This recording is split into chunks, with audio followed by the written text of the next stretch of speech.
Iba muna tayo. Hindi muna tayo usapang MCB.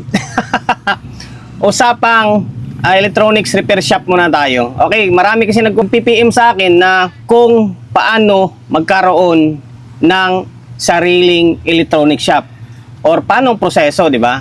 Siguro, ibig sabihin, gusto niya magtayo ng shop, paano yung pinaka-proseso. Okay, ito para sa mga aspiring na electronics technician yan na gustong magkaroon ng sariling shop tulad natin. Yung iba hindi na naniwala na may sarili tayong shop. Ako may-ari ng shop na to. Mukha lang di lang ako may-ari, pero ako may-ari. Bagulo. Okay, nagawa ko na ng vlog dati ito, pero siyempre may mga nagtatanong pa rin. Gawa natin ng vlog ulit.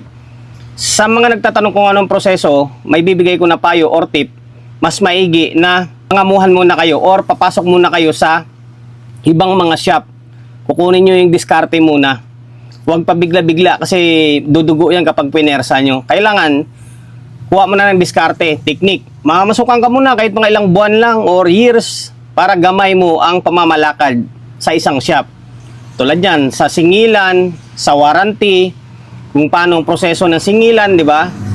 Siyempre, bawat item, bawat unit is may kanya-kanyang singil yan or ano yung proseso. Tamin mo muna yon. Pati yung pakikitungo sa kada customer. Ngayon, kapag medyo okay na, medyo kabisado mo na, and then gusto mo na magsarili, doon na papasok na ang kailangan, meron kang ganun. Meron kang pera. Kasi kapag wala kang budget, hindi ka makakuha ng shop. Pera lang kung may sarili kang paupahan or pwesto. Pero kung wala, na mangungupahan ka, pera ang kailangan. Kasi merong down, merong deposit, merong advance. Susugal ka na agad ng 3 buwan na bayarin. Bayad ka ng down sa kuryente, bayad ka ng down sa tubig. Ayan ang magiging risk. Yan ang pinaka-risk, yung mag-down deposit. And then, siyempre, una pa lang, hindi mo na kagad, hindi ka pa ganong kilala dyan. Ngayon, susugal ka.